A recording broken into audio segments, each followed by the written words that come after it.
नमस्कार दोस्तों, आज हम आपके लिए हिंदी का एक महत्वपूर्ण टॉपिक हिंदी वर्णमाला लेकर आए हैं। इस टॉपिक में हम स्वर और व्यंजन दोनों को कवर करेंगे।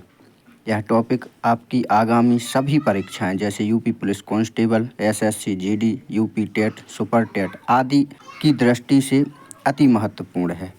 यहाँ से आपके कम से कम 3 से 4 नंबर पक्के होंगे। तो चलिए दोस्तों, ज़्यादा देर ना करते हुए हम अपने टॉपिक को शुरू करते हैं। सबसे पहले हिंदी वर्णमाला। हिंदी वर्णमाला में हिंदी वर्णमाला की परिभाषा, इसे परिभाषित हम कैसे करेंगे? तो हिंदी भाषा में वर्णों के क्रमागत समूह को वर्णमाला कहते हैं। ठीक है दोस्तों, आगे एक नोट दिया गया है जिसे हम ध्यानपूर्वक समझेंगे। यहाँ लिखा है, हिंदी भाषा को लिखने में हम देवनागरी लिपि का प्रयोग करते हैं। जी हाँ दोस्तों, देवनागरी लिपि ही हिंदी भाषा की लिपि है। आगे वर्ण की परिभाषा। भाषा की लिखित सबसे छोटी इकाई को वर्ण कहते हैं। वर्णों की कुल संख्या 52 होती है, जिसमें 11 स्वर और 33 व्यंजन होते हैं तथा 2 अयोगवाह अंग और आहा, 2 उपक्षिप्त वर्ण डा और ढा तथा 4 संयुक्त वर्ण स्रा, छा, त्रा, ज्ञा आदि होते हैं। ऐसे कुल मिलाकर सभी वर्णों की संख्या 52 होती है। वर्ण के प्रकार। वर्ण 2 प्रकार के होते हैं, पहला स्वर और दूसरा व्यंजन। स्वर को हम किस प्रकार परिभाषित करेंगे? जो वर्ण अन्य किसी वर्ण की सहायता के बिना ही बोले जाते हैं उन्हें स्वर कहते हैं। स्वर के प्रकार। स्वर 3 प्रकार के होते हैं, पहला ह्रस्व स्वर, दीर्घ स्वर और प्लुत स्वर। तो सबसे पहले हम ह्रस्व स्वर किसे कहेंगे? तो ह्रस्व स्वर को जानेंगे जिन स्वरों के उच्चारण में सबसे कम समय लगता है उन्हें ह्रस्व स्वर कहा जाता है। जैसे आ, ई, उ और ऋषि का रा।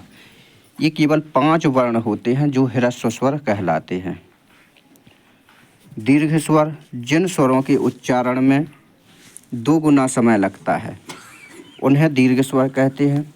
इनकी संख्या 7 होती है दोस्तों, बड़ा आ, बड़ी ई, बड़ा उ, ए, आई, ओ और औ। आगे हम प्लुत स्वर की ओर बढ़ते हैं। तीसरा जो प्रकार है वो है प्लुत स्वर। जिन स्वरों के उच्चारण में 3 गुना या उससे अधिक समय लगता है उसे प्लुत स्वर कहते हैं। दोस्तों, इसमें हम किसी को बुलाने या पुकारने का प्रयास करते हैं और इसको पुकारने या बुलाने में जो भी हमारे द्वारा एक लंबी तान को खींचा जाता है वही प्लुत स्वर होता है। जैसे ओ इम, हम बुलाते हैं ओ इम भैया, राम।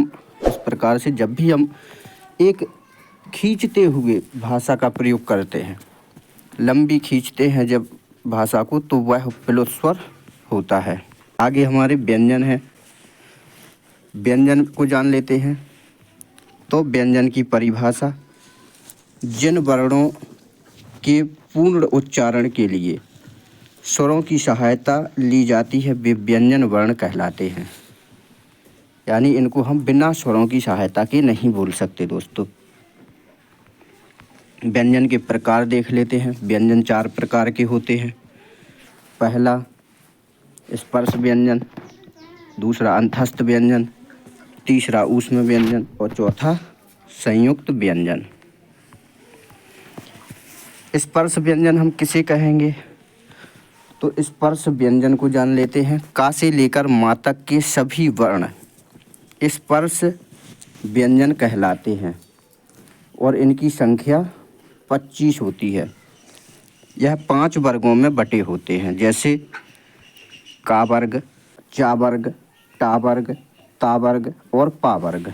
इन सभी वर्गों में 5-5 वर्ण होते हैं। जैसे का वर्ग में का, खा, गा, घा और अंगा। चा वर्ग में चा, छा, जा, झा और या। टा वर्ग में टा, ठा, डा, ढा और अड़ा। इसी प्रकार से दोस्तों ता वर्ग में आते हैं तो ता, था, दा, धा और ना। पा वर्ग पा, फा, वा, भा और माँ। तो ऐसे कुल इनकी संख्या 25 होती है और ये 5 भागों में बटे होते हैं। अगला है हमारा अंतःस्थ व्यंजन। अंतःस्थ व्यंजन के अंतर्गत हमारे 4 ही वर्ण आते हैं, जो या, रा, ला, वा आदि को हम अंतःस्थ व्यंजन कहते हैं। तीसरा है हमारा ऊष्म व्यंजन। ऊष्म व्यंजन में तीनों शा, श, हा, तीनों शा और हा को मिलाकर हम ऊष्म व्यंजन कहते हैं। नेक्स्ट है हमारा संयुक्त व्यंजन। संयुक्त व्यंजन में छा, त्रा, ज्ञा और श्री का सा को संयुक्त व्यंजन कहते हैं। तो ये टॉपिक हमारा यहीं समाप्त होता है दोस्तों। उम्मीद है कि आपको टॉपिक अच्छा लगा होगा। यदि हमारा ये टॉपिक अच्छा लगा है तो हमारी वीडियो को लाइक और चैनल को सब्सक्राइब अवश्य करें। मैं ऐसे ही टॉपिक वाइज वीडियो लाता रहूँगा। उम्मीद है कि आपका यूं ही प्यार आगे भी बना रहेगा। जय हिंद दोस्तों।